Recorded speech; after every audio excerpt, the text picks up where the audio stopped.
नमस्कार, मैं हिमांशी अरोड़ा। स्वागत है आप सभी का न्यूज इंडिया में। बुलेटिन की शुरुआत करेंगे आज की खास खबर के साथ। कोरोना के मामले प्रदेश में लगातार बढ़ते जा रहे हैं, वहीं इसको लेकर स्वास्थ्य विभाग भी तैयारियों में जुटा हुआ है। एक ओर से जहां ज्यादा से ज्यादा लोगों को वैक्सीन लगाने का अभियान जारी है, तो वहीं स्वास्थ्य मंत्री अनिल विज ने ऑफिसर्स को फिर से सभी कोविड अस्पताल शुरू करने के आदेश दिए हैं। मंत्री के निर्देशों पर 3 सदस्यीय कमेटी गठित की गई है, जो सभी सरकारी अस्पतालों में मौजूद संसाधनों को लेकर अपनी रिपोर्ट तैयार करेगी। इसके अलावा निजी अस्पतालों को कोविड सेंटर बनाने के लिए नए सिरे से नोटिफिकेशन की प्रक्रिया भी शुरू की गई है। मंत्री ने साफ कहा है कि जिस तरह से बीते साल कोविड के मरीजों को लेकर उपाय किए गए थे, वैसे ही उपायों को तुरंत प्रभाव से अमल में लाया जाएगा। बिल्कुल, उसमें हमने कहा है कि कोरोना दोबारा फिर उसी स्तर पर आ गया और जो तैयारियां हमने पिछली बार की थी वो सारी तैयारियां दोबारा की जाएँ। अपना सारा मेडिसिन्स का, इक्विपमेंट का जो स्टॉक है वो पूरा मेंटेन किया जाए, उसको चेक किया जाए कि वो हमारे पास पूरा हो। और कोविड हॉस्पिटल्स भी और नोटिफाई किए जाएं, उसके लिए भी जल्दी से जल्दी नोटिफिकेशन की जाए ताकि लोगों को बेड्स की दिक्कत ना हो। और जो ज़्यादा होम आइसोलेशन में जो लोग हैं उनको भी हर पेशेंट को हमारी टीम विजिट करे। ये हमने पिछली बार भी किया था और अब उसको दोबारा से स्टार्ट करने के लिए मैंने कह दिया कि डॉक्टर जाके कम से कम 2 दिन में एक बार तो ज़रूर उनको विजिट करे और जो दवाइयाँ उनको देनी है उनको घर पे देके। और चले रुक करते इस वक्त की बड़ी खबर। रोहतक में रेलगाड़ी की 4 बोगियों में आग लग गई है। दिल्ली से 11:55 पर रोहतक पहुंची IMU रेलगाड़ी, जिसकी 4 बोगियों में ये आग लगी है, जिसको बुझाने के लिए दमकल विभाग की गाड़ियां भी मौके पर पहुंच चुकी हैं। बता दें कि गाड़ी को 4:15 पर वापस दिल्ली के लिए रवाना होना था। वहीं रेलगाड़ी के बोगियों के साथ साथ एक डीजल लोको शेड इंजन जो कि ट्रैक पर खड़ा हुआ था, उसमें भी आग लग गई। हालांकि इंजन को दमकल विभाग की गाड़ियों ने मौके पर पहुंचकर वक्त से बचा लिया। तो इस वक्त की बड़ी खबर रोहतक से आपको बता दें कि रेलगाड़ी की 4 बोगियों में आग लगी है, वहीं इंजन में भी आग लगी, जिसे वक्त रहते बचाया गया।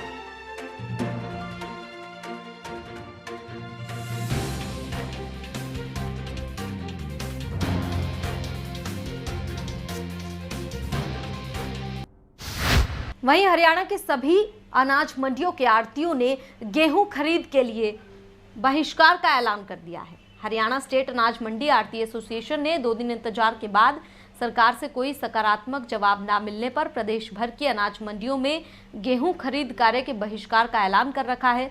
एसोसिएशन ने यह साफ तौर पर कहा है कि आढ़ती अपनी दुकानें खुली रखेंगे और गेहूं के अलावा अन्य फसलों की खरीद भी करेंगे।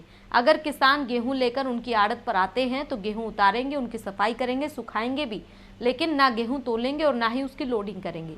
दूसरी ओर भारतीय मजदूर संघ ने भी आढ़तियों के सहयोग में 10 अप्रैल से ओल और लदान कार्य नहीं करने का ऐलान कर सरकार की मुसीबतें बढ़ा रखी हैं। बता दें कि आढ़तियों ने कई अन्य मांगों के साथ मुख्यमंत्री के सामने एक प्रमुख मांग ऐच्छिक भुगतान व्यवस्था लागू करने की रखी थी। आज हमारी एक प्रदेश क्षेत्रीय पूरे हरियाणा की अनाज मंडियां बंद हैं और वो बंद हमने 2 दिन पहले सीएम साहब से मिले थे। हमारे वहाँ कोई डिस्कशन हुई थी, सीएम साहब ने 2 दिन का टाइम दिया था, भाई तुम्हारी पूरी समस्या हल कर देंगे। तो ऐसा हमारे पास कोई प्रोसीजर नहीं आया जो हमारी कोई बातें उन्हें सीएम साहब ने मानी हो। इसलिए हमें 2-3 दिन तक हम हड़ताल पे हैं। जब तक हमारी मांग पूरी नहीं होंगी, हमारी मंडियों पूरी तरह हरियाणा की मंडियाँ बंद रहेंगी। हम किसानों का साथ दे रहे हैं, ट्रैली आ रही है मंडी में, हमको तो उतरा रहे हैं, किसानों के चाय पानी पिला रहे हैं और उनकी सफाई भी करा रहे हैं। जब खरीद शुरू होगी उनका प्रक्रिया चालू हो जाएगी। 2-3 दिन पूरा हरियाणा बंद रहेगा। हम पूरा हरियाणा के साथ है हमारी रोहतक अनाज मंडी। हम तो यहाँ पर जो छोटे किसान है वो पहले खेत से घर ले जाएगा, घर से फिर यहाँ पर ले आएगा। उनके पास संसाधन कम है, हम तो किसानों के साथ खड़े हैं। किसान खेत से गेहूँ ले आए, मंडी में उतारेंगे हम उसको।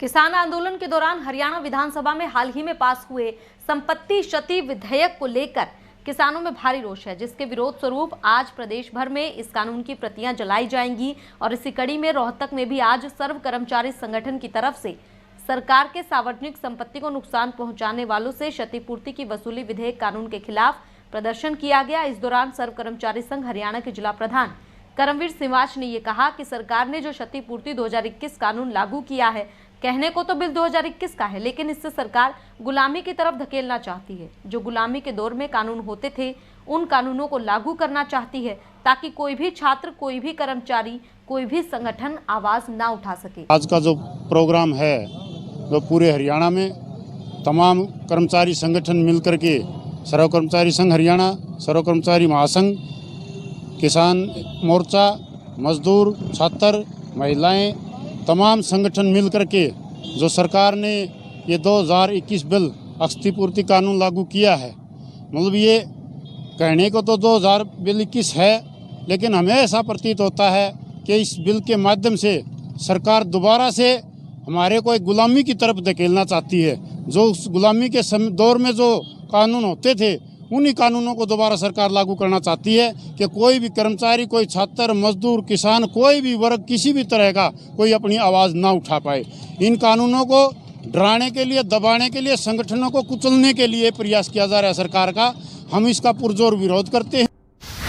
एक और नगर निगम की ओर से लोगों को पानी बचाने का संदेश दिया जाता है, तो वहीं दूसरी ओर खुद प्रशासन ही लंबे समय से हो रही पानी की बर्बादी को रोकने का कोई प्रयास नहीं कर रहा है। मामला रोहतक के कच्चा बेरी रोड का है, जहां पानी की नई पाइपलाइन डली है, लेकिन उसे काफी लीकेज हो रही है, जिससे रोजाना काफी पानी की बर्बादी हो रही है। साथ ही दुकानों के बाहर पानी भरने से दुकानदारों को भी काफी परेशानी हो रही है। दुकानदारों का साफ तौर पर कहना है कि नगर निगम में इसकी कई बार शिकायत की जा चुकी है, अधिकारी वहां पर आकर समस्या को देख भी चुके हैं, लेकिन बावजूद इसके आज तक पाइपलाइन ठीक नहीं हुई है।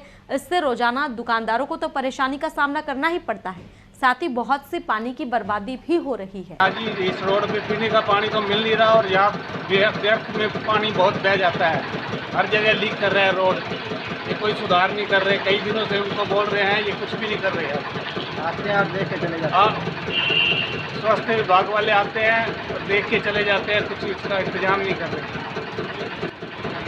हेल्थ डिपार्टमेंट में, नगर निगम में सब जगह कर ली, सब देख के चले गए। ये रोड वाले जो ठेकेदार है उनको भी दिखाया है, सब कुछ भी नहीं कर रही है। यहाँ से पानी बहुत वेस्ट जा रहा है और प्रशासन देख भी गया और कोई ध्यान नहीं देता है। आपने कितनी बार कंप्लेंट कर ली? प्रशासन वाले 2-3 बार देखे भी, सारे देखे। तो ये नया रोड बनने से पहले कोई वो नहीं हुआ इसका सोल्यूशन? नहीं हुआ। ये नई लाइन बनी है जी, नई लाइन लीक हो रही है, नई लाइन है, नई लाइन लीक है।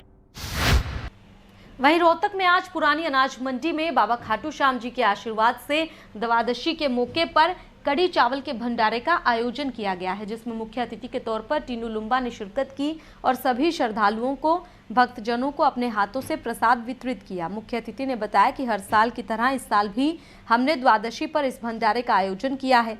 वहीं कोरोना के प्रकोप के चलते इस दौरान सभी मास्क, सैनिटाइजर का इस्तेमाल भी करते हुए दिखाई दिए। इस मौके पर आईएजी स्पोर्ट्सवेयर, लाइना स्पोर्ट्सवेयर, रामलाल बंसल, राहुल, सुनील, हेमंत गर्ग, मोनू भट्टेवाला, सब्जी मंडी प्रधान सोनू छाबड़ा और इनके साथ ही अन्य गणमान्य लोग उपस्थित रहे। हारे का सहारे हमारे श्याम बाबा जी, जो खाटू नरेश भी बोला जाता है, कहा जाता है खाटू श्याम जी, आज उनकी द्वादशी पर अनाज मंडी में समाज सेवियों द्वारा एक भंडारे का आयोजन किया गया, जिसमें उनके लिए कड़ी चावल प्रसाद के रूप में परोसे गए। रामलाल बंसल जी, राहुल, सुनील, हेमंत गर्ग और मोनू भट्टे वाले, ये सब मिलकर साथी इस प्रोग्राम का आयोजन किया जाता है। मंडी सब्जी मंडी प्रधान सोनू छाबड़ा और रामेश्वर सैनी जी हमारे को यहाँ बुलाने पर और इस सेवा में हमारा मान सम्मान करने पर हम इन संस्था को, इन साथियों को बहुत बहुत बधाई देते हैं। हर साल की भांति द्वादशी पे आज बाबा श्याम जी का भंडारे का आयोजन किया गया, जिसमें हमारे टीनू लांबा जी आए हैं। उनका मुख्य अतिथि के रूप में उनका हमने स्वागत किया और वो सब्जी मंडी के प्रधान जी सोनू छाबड़ा जी भी आए, उनका भी स्वागत किया और हमारा बहुत खुश, हाँ, रामेश्वर सैनी जी भी आए, उनका भी स्वागत किया। हमें बहुत खुशी हुई, हमारे भाई साहब टीनू लांबा जी हमारे प्रोग्राम में आए, हमारे को आकर आशीर्वाद दिया, इसके लिए हमें बहुत खुशी हुई। इनका हम आभार व्यतीत करते हैं। आज हमारे सब मंडी के सब आपस में 4-5 भाइयों ने मिलकर आज भंडारे का आयोजन किया गया मंडी की तरफ से। इस पर मुख्य अतिथि मुख्य रूप से टीनू लुम्बा जी रहे, विशेष सहयोग रहा इनका। हमने यहाँ कड़ी चावल का प्रसाद लगाया गया। वह कोरोना को देखते हुए, महामारी को देखते हुए पूरा सिस्टम के साथ प्रसाद को वितरित किया गया, जिसमें मास्क का विशेष रूप से प्रयोग किया गया तथा सैनिटाइजर का प्रयोग किया गया ताकि कोरोना से बचाव रह सके। गुरुग्राम में सदर बाजार के पास एक हार्डवेयर की दुकान में भयंकर आग लग गई है। देखते ही देखते आग ने 5 मंजिला इमारत को अपनी चपेट में भी लिया। फायर ब्रिगेड की गाड़ियों ने कड़ी मशक्कत कर उस आग पर काबू पाया। जानकारी के अनुसार सदर बाजार में सुमित एंटरप्राइजेज पर यह आग लगी। इसके साथ ही प्रख्यात हरीश बेकरी के आसपास भी इस भयंकर आग की चपेट में कई दुकानें आ गई। इस भयंकर आगजनी के कारण करोड़ों के नुकसान की जानकारी फिलहाल सामने आ रही है। फिलहाल इस खास बुलेटिन में इतना ही। आप देखते रहें न्यूज़ इंडिया। नमस्कार।